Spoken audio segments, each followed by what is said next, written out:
12월 6일 금요일 아침을 깨우는 말씀은 아모스 3장 1절에서부터 8절까지의 말씀입니다. 오늘의 제목은 너희만을 알았는데입니다.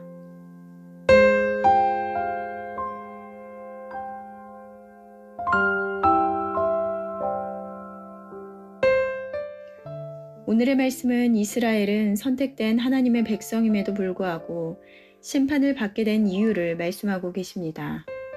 1절에서 2절 말씀에는 아모스가 이스라엘 자손들아 여호와께서 너희에 대하여 이르시는 말씀을 들으라고 하며 애굽에서 인도하여 낸 모든 이스라엘에게 말씀하시기를 이 땅의 모든 족속 가운데 너희만을 알았나니 그러므로 너희 모든 죄악을 보응하겠다고 하십니다.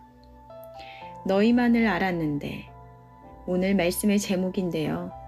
이 말은 무슨 뜻일까요? 이사야의 말씀처럼 너를 구속하였고 너를 지명하여 불렀나니 너는 내 것이라 말씀하시는 것처럼 이 세상의 많은 족속 가운데 특별히 내 이름을 선택하여 불렀다는 것입니다. 이스라엘에게는 선민 사상이 있었습니다. 하나님께 선택받은 백성이라는 자부심은 유대 사회를 유지시켜주는 중요한 사상이었는데요. 하지만 이들은 우월성만 갖고 있을 뿐 자신들을 선택한 것에 대한 하나님의 목적을 알지 못했습니다. 선택받았다라는 것은 구원과 특권의 은혜를 누린다라는 뜻이기도 하지만 동시에 택한 백성으로 살아가야 하는 이유이기도 합니다. 하나님의 뜻을 따라야 하는 특별한 책임이 있는 것입니다. 하지만 이스라엘은 주시는 은혜는 당연하게 받아들이며 감사할 줄 모르고 자신들이 마땅히 행해야 하는 책임에 대해서는 잊고 우상 숭배를 하며 거룩한 백성으로의 삶을 살아가지 못했던 것입니다. 그리고 이것에 대해서 심판을 하시는데요. 우리는 아모스 1장과 2장의 말씀을 통해서 이방 나라에 대한 심판의 기준과 이스라엘에게 적용하는 심판의 기준이 다른 것을 보았습니다. 이방 나라에게 하나님을 떠나고 하나님의 규례를 지키지 않았기 때문에 심판하지 않으셨습니다. 하지만 이스라엘에게는 하나님을 사랑하지 않고 이웃을 사랑하지 않은 죄에 대해서 말씀하셨는데요. 선택받은 자녀라는 것은 그 받은 은혜를 세상에 전하는 의무가 있는 것입니다. 교회를 다니는 많은 이들이 하나님이 주시는 은혜를 누리고 싶어 합니다. 더 정확하게 하나님의 은혜만을 누리고 싶어 합니다. 하지만 성경은 개인의 행복과 번영을 위해 하나님이 너희를 선택했다고 하지 않으십니다. 결국엔 선택된 너희들이 세상에 하나님의 사랑을 전하고 이웃을 사랑함으로 많은 이들이 하나님을 알아 모두가 구원에 이르게 하는 것, 그것이 하나님의 뜻인 것입니다. 3절 말씀에 두 사람이 뜻이 같지 않은데 어찌 동행하겠으며 라고 말씀하십니다. 동행이란 함께 같은 방향으로 길을 걸어가는 것을 말하는데요. 방향뿐만 아니라 같은 마음으로 함께하는 것입니다. 이 하나님의 뜻을 알지 못한다면, 그 마음을 품지 못한다면 하나님과 함께할 수 없으면 당연하다라고 말씀하고 계십니다. 나는 하나님의 마음을 품고 하나님과 동행하며 있으신가요?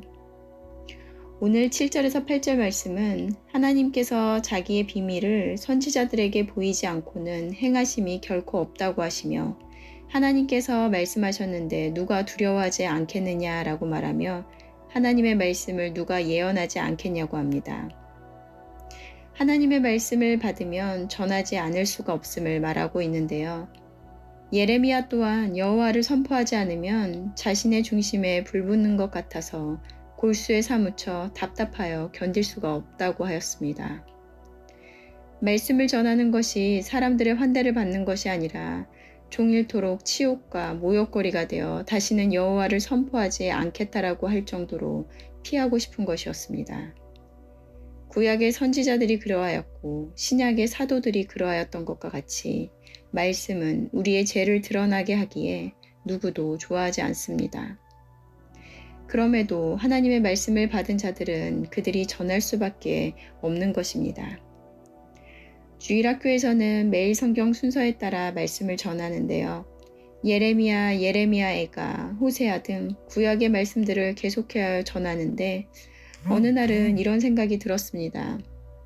말씀이 계속 이스라엘의 죄에 대하여 말씀하시고 심판의 메시지만 전해지다 보니 아이들이 하나님을 혼내시고 벌하시는 하나님으로 두렵게 느끼지는 않을까, 맨날 혼나는 느낌으로 설교를 듣지는 않을까라는 생각을 하며 선생님들과 나누었습니다. 그런데 저 또한 그랬고, 그것이 처음에는 나를 정죄하는 것 같고 내 마음을 어렵게 한다고 불편했지만, 이제는 구약의 메시지가 심판이 아니라 하나님께로 돌아오라는 끊임없는 기회의 말씀으로, 그리고 포기하지 않는 하나님의 사랑으로 다가옵니다. 그래서 어느 순간 구약의 메시지가 더 은혜의 말씀으로 저에게는 다가왔습니다. 그러면서 말씀을 듣는 이를 고려하여 듣기 좋은 말씀을 전하는 것이 아니라 들려져야 하는 말씀 그대로 전해질 때 그 안에 담겨져 있는 하나님의 참 사랑을 알게 될 것이라 생각하며 말씀을 전합니다. 우리 모두는 하나님의 말씀을 이 땅 가운데 전하는 사명을 받은 자들입니다. 아모스와 같은 마음과 그와 같은 책임감이 나에게 있으십니까? 오늘도 말씀을 묵상하시며 각자에게 주시는 하나님의 음성을 듣는 하루가 되시기를 바랍니다. 함께 기도하시겠습니다. 사랑하는 하나님, 오늘도 소중한 하루를 허락하시고 말씀으로 살아내게 하심을 감사드립니다. 하나님을 알게 하시고 하나님의 사랑을 받은 자들로 은혜를 누리게 하심이 감사의 이유임을 고백합니다. 하지만 하나님의 선택을 받아 구원의 은혜를 받았다라는 것은 그와 동시에 선택된 자녀로의 책임 또한 함께하는 것임을 말씀을 통해 보게 됩니다. 하지만 은혜만을 구하고 마땅히 행해야 하는 의무는 피하고 싶은 것이 우리의 이기적인 모습은 아닌지 되돌아봅니다. 두 사람이 뜻이 같지 않으면 동행하지 못하는 것과 같이 하나님께서 우리를 부르신 이유와 그 뜻도 무엇인지 알게 하시고 하나님의 마음을 품어 같은 마음으로 이 길을 걸어가게 하여 주시옵소서. 그리하여 온전히 주신 사명을 감당하여 마지막 때에 심판이 아닌 하나님의 영광에 참여하는 자들이 될 수 있도록 인도하여 주시옵소서. 감사드리며 예수님의 이름으로 기도드렸습니다. 아멘. 내일은 토요 새벽 예배가 있는 날입니다. 말씀과 기도의 자리로 나와 하루를 여시는 저와 여러분들이 되셨으면 좋겠습니다. 아침을 깨우는 말씀은 월요일 아침에 다시 찾아뵙도록 하겠습니다.